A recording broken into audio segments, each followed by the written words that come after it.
Well, hello there. Mike Schmooky here with Fount Farm LLC, located in the heart of Missouri, and it is the 19th of January, 2026. Currently, we're sitting about 10:30 a.m. 15 degrees outside, feels like -5. The wind is sustained at 15 miles an hour with gusts up to 30. Why do I say that? Because it is miserably cold outside, so I'm not going to do my longer video outside. Instead, I'm going to give the microphone a shot.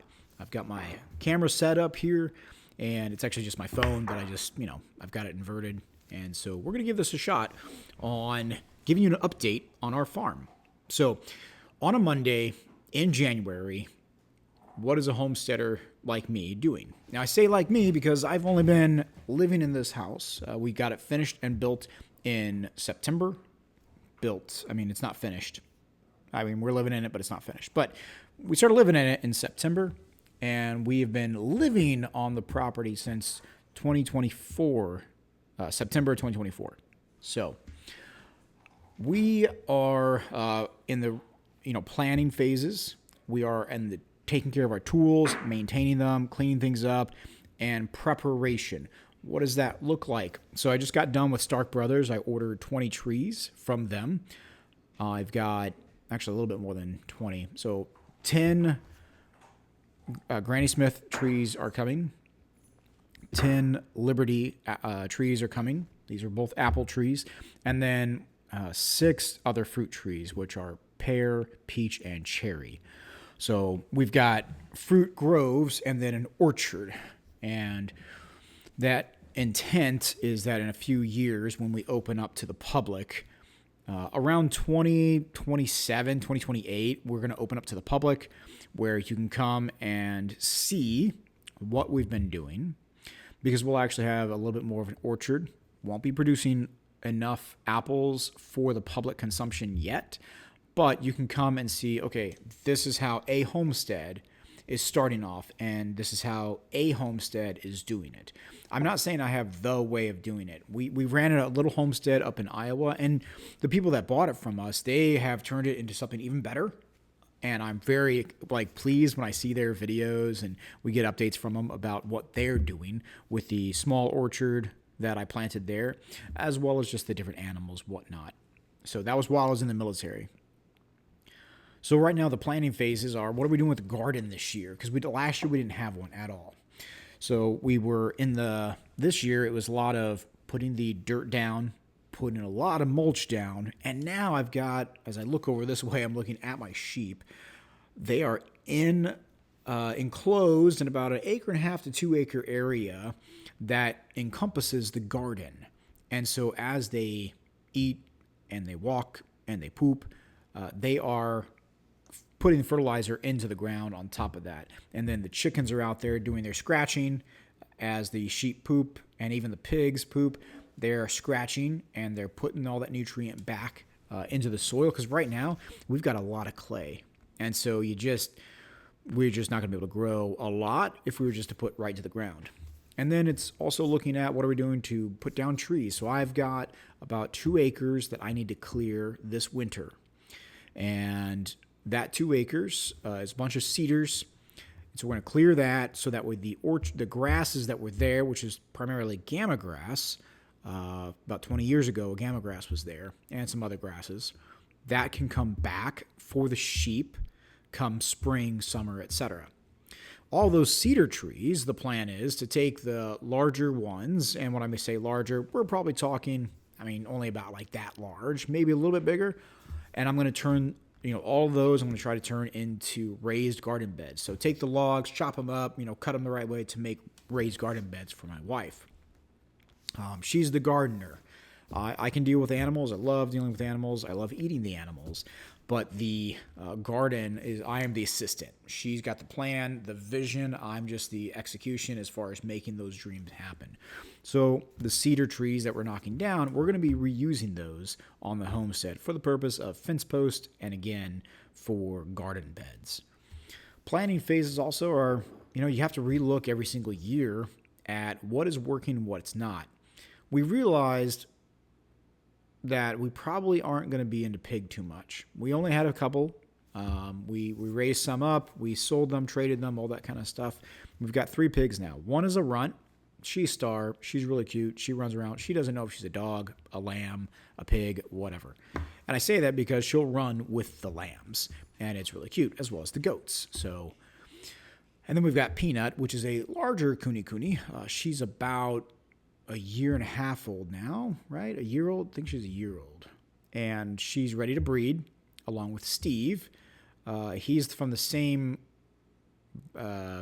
litter as Star was. So Peanut and Steve are 2 different pigs, and they can breed together.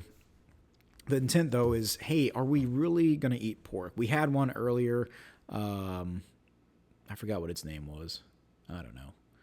But it was very fatty. She was 3.5 years old, something like that.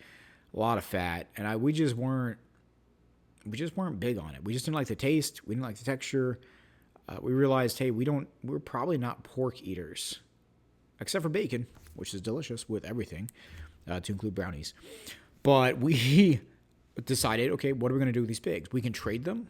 We can sell them. What are we going to do with them? And so that's one consideration. That's my wife's. That's her project, right? So she's deciding what to do with those. And then we are discussing getting a livestock guardian dog, because this spring I'm hoping around April, I'm going to get a ram in to breed with my sheep. And then that will give them birth around September to October time frame, enough to start getting the grasses in them, etc. So these are the things we are now in January, what a homesteader, farmstead guy should be thinking about to do for this current year. And then how does that affect the following year even? And what are the costs of these things? So this year we are hoping that I will get a surplus of honey. So last year I got a very, very small amount of honey, probably enough to fill a jar halfway like this. And it's because the bees were just establishing themselves. So this year with my 4 hives, 4 hives, Lord willing, we're going to have a crop of honey. 1 hive will be for us. So if all goes well, they'll produce about 4 to 5 gallons of honey. And then for us, and then the rest will be sold. So the intent of our farm, right, is that from our surplus, from our abundance, we can sell to the local community a local product. And, for those things, like to blend them up too. So my son, for example, is raising up some hot peppers. I'm going to do the same thing. And to potentially blend those into the honey to have an infusion of a hot honey, right? One that's spiced up, flavored, etc. And not just your run-of-the-mill kind of stuff.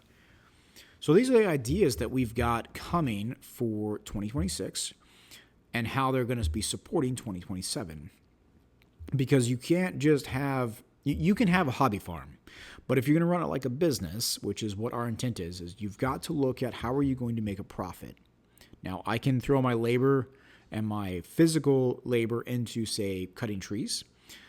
However, I don't think that's going to be the smartest spot for me to do anything. Instead, I really think that we should be focused on the animals, the bees, and then, some of the plants and what can we do for those, starter plants, etc. So speaking of starter plants, since it is January, over in our barn, we have a small, not a shed, but in the barn, there's a room that is insulated that has our not our well head, but it has the pressure tank, the water softener for my mom's place in it, but the pressure tank is for us as well. That's all heated. And it's probably, maybe an 8-foot by 12-foot room. Pretty significant size. Stays okay temperature-wise. But we forget about it during the bad weather, right? You don't want to go out there. It gets really dry in there because that heater is keeping that temperature. It's above freezing. It's probably about 45 degrees in there. And so it's above freezing for certain, but it just dries out. So it's not a good spot to have starter plants. We tried it last year, had grow lights, all those things. It did not work out. So I'm going to move that over today. Surprise my wife because she's off teaching the community for CC right now. She's out teaching right now. So I'm going to go grab that and help set it up in the basement. So that way when she gets home, she will see, oh, hey, look, she can have her starter. So I was watching the pig.